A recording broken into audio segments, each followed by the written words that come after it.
सांप्रदायिक सद्भावना बनाए रखने, जातीय या धार्मिक, ये हमारा प्रथम गोल है। आपराधिक मामला को रोकना भी गोल है, परंतु पर्व त्यौहार के समय ये हमारा प्राथमिकता है। अब रामनवमी में जुलूस निकलेगी, डीजे पर हम लोग कार्रवाई करेंगे। डीजे के कारण भी बहुत जगह प्रॉब्लम हुई है। रामनवमी में नृत्यिका अगर डीजे के साथ डांस कर रही है तो कौन सा धर्म है जो अलाउ करता है इसको? सर, असामाजिक तत्व सब तरह सब चिन्हित हैं, चिन्हित हैं ज्यादातर। उन पर बॉन्ड डाउन की भी कार्रवाइयां की गई हैं।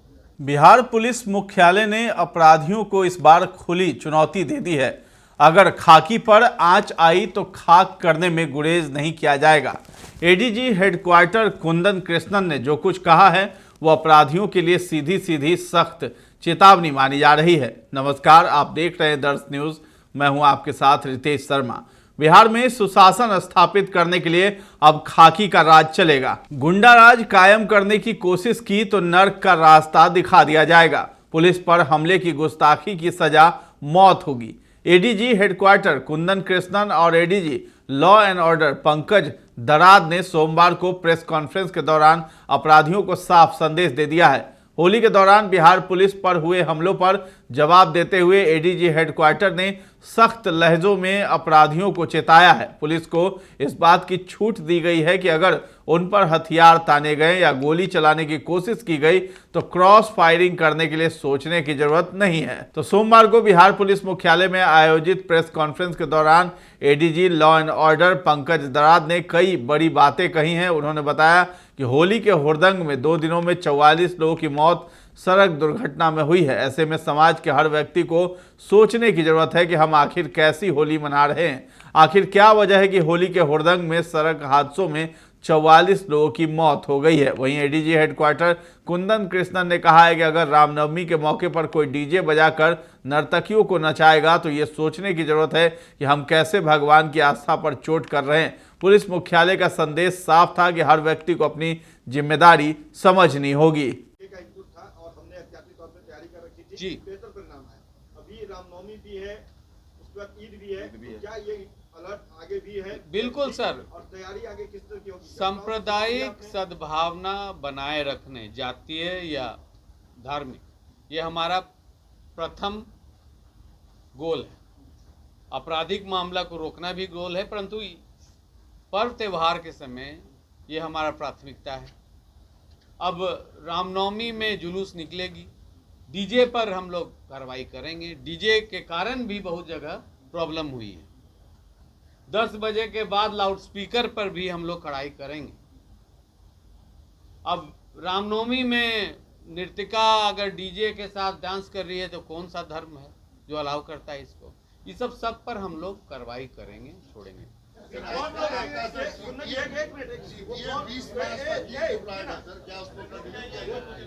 कौन लोग हैं जो सांप्रदायिक दंगा फैलाना चाहते हैं बिहार में? ऐसे लोगों की चिन्हित कर रही है बिहार पुलिस। सर, असामाजिक तत्व सब तरह सब चिन्हित हैं, चिन्हित हैं ज्यादातर। उन पर बॉन्ड डाउन की भी कार्रवाइयां की गई हैं और वो अनवरत प्रक्रिया है करता। अभी जो कई मंत्रियों ने कहा कि इनकाउंटर की भी आवश्यकता है, तो आप लोग को लगता है कि क्या वाकई ये हो सकता है? Sir, right of self defence हमेशा है, पर राइट ऑफ सेल्फ डिफेंस उतना ही होता है जहां अपना जान माल बचाना है या आपका इमिनेंट थ्रेट है, आपको लगता है वो मार देगा तो आपको गोली चलाना। क्राइम कंट्रोल के लिए करना पड़ेगा तो किया जाएगा, बिल्कुल। अगर अपराधी पुलिस को मुड़ के कट्टा दिखाएगी, गोली चलाएगी तो एकदम फायरिंग पर छूट है। क्या आगे भी आप संयम बरतेंगे या आगे कार्रवाई करेंगे? सर, भीड़ भाड़ में संयम बरतेंगे। हम लोग नहीं चाहेंगे कि आज जो हो रहा है कि पुलिस कार्रवाई नहीं कर रही है, ये नहीं कि पुलिस बर्बरता की आरोप लगे। पुलिस के पास काफ़ी असले हैं, गोली की भी स्टॉक जितना पुलिस के बाद है जनता के पास नहीं है या असामाजिक तत्वों के पास नहीं है। नहीं सर, मुंगेर वाला में तो दोबारा गया था, दोपहर में जाके सुलझा के आया था, सेम आदमी को समझा के अलग करके आया था। दोबारा भी उसी के गया कि फिर समझा देंगे। वो दरवाजा से निकला, एक लाठी मार दिया मार। आगे स्ट्रेटेजी क्या होगी आपकी इस तरह से कंट्रोल? हम लोग अपना ईआरबी कोई जान ना जाए। नहीं सर, ईआरबी व्हीकल्स को हम लोग एम्पावर करेंगे फोर्स मोबिलाइज करेंगे। काफ़ी जगह संकल्प के विरुद्ध बॉडीगार्ड, हाउस गार्ड्स भी लगे हुए हैं, वहाँ से भी फोर्स क्लोज किया जा रहा है, क्योंकि जनता right of equality, her citizen को प्रोटेक्शन देना पुलिस की कर्तव्य है। सर, आपके कंट्रोल रूम डेली बुलेटिन जारी करेंगे कि नहीं? आप सभी उपस्थित मीडिया बंधुओं का स्वागत करते हैं इस प्रेस कॉन्फ्रेंस में। आप सभी मीडिया बंधुओं का बहुत स्वागत करते हैं पुलिस मुख्यालय में। होली का पर्व जो था वो संपन्न हुआ। इस बार की होली का जो त्यौहार था, अन्य सभी वर्षों के तुलना में काफ़ी ज़्यादा चुनौतीपूर्ण था। आप सबको ध्यान है, होली 14 तारीख को मनाया गया। उस दिन शुक्रवार था, रमज़ान का पवित्र महीना भी चल रहा है और जुम्मे का नमाज का भी दिन था। इन सभी बातों को देखते हुए पुलिस, जिला के पुलिस मुख्यालय और सभी लोग, प्रशासन काफ़ी चौकस थे। 46 कंपनी बल जो बीसैप और डीजी रिजर्व होता है, ये जिलों को उपलब्ध कराया गया था, रेल सहित। रैपिड एक्शन फोर्स जो गवर्नमेंट ऑफ इंडिया का बल है, उसके 3 कंपनी उपलब्ध कराए गए थे। सीपीएमएफ की भी 3 कंपनियां उपलब्ध कराई गई थी और पीटीसी से भी करीब जो हमारे ही 3000 के लोग हैं, सब उपलब्ध कराए गए थे। तो सभी स्तर पर, जिला स्तर पर शांति समितियां की बैठक की गई थी। काफ़ी संख्या में, काफ़ी भारी संख्या में निरोधात्मक कार्रवाइयाँ की गई थी। जो बाउंड डाउन की कार्रवाइयाँ होती हैं वो सब जिला स्तर पर किया गया था और काफ़ी मुस्तैदी के साथ जिला में कंट्रोल रूम, पुलिस मुख्यालय में कंट्रोल रूम और सभी जगह एक पेज पे काम करते हुए और बहुत शांतिपूर्ण ढंग से जो है होली का ये 3 दिन का, होलिका दहन से तीसरे दिन भी जो शनिवार को भी होली हुआ, बहुत सारे जगहों में शांतिपूर्ण ढंग से संपन्न कराया गया। काफ़ी संख्या में बिहार के बाहर से बिहार में लोग आए ट्रेन की यात्रा में। ट्रेन जिला जो रेल पुलिस है उसने भी काफ़ी बंदोबस्त की व्यवस्था है काफ़ी अच्छी की, ताकि किसी को आने जाने में दिक्कत नहीं रहा।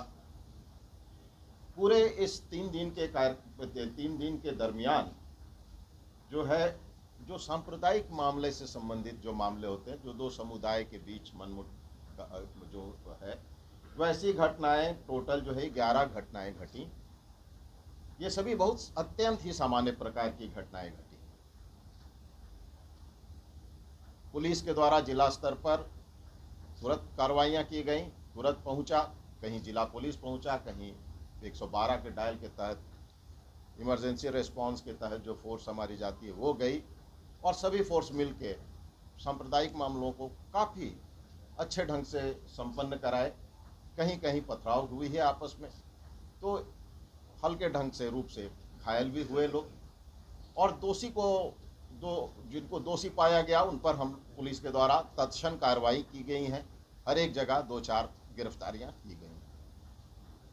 एडीजी हेडक्वार्टर कुंदन कृष्णन ने कहा है कि होली के दौरान अररिया, मुंगेर, पटना, समस्तीपुर और जहानाबाद समेत अन्य जगहों पर पुलिस पर हमले के कुल 10 मामले सामने आए हैं।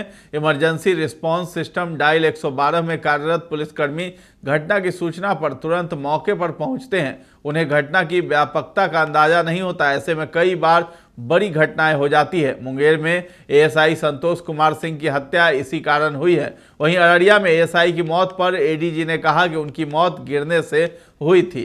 उन्होंने ये भी कहा कि पुलिस पर हुए हमले में अपराधियों का जो हश्र होगा उसे पूरा बिहार देखेगा। उन्होंने कहा है कि भीड़ को नियंत्रित करने में पुलिस को संयमित रहना है, लेकिन अगर कोई अपराधी पुलिस पर हथियार तानता है तो उसे गोली का जवाब गोली से ही दिया जाएगा। अगर पुलिस पर गोली चलाने की कोशिश हुई तो अपराधियों को क्रॉस फायरिंग झेलनी होगी। एडीजी ने डायल 112 में पुलिस बल बढ़ाने की भी बात कही है। तो फिलहाल इस खबर में इतना ही है। दर्श न्यूज के साथ बने रहें और अभी तक हमारे चैनल को आपने सब्सक्राइब नहीं किया है तो जरूर कर लें। धन्यवाद।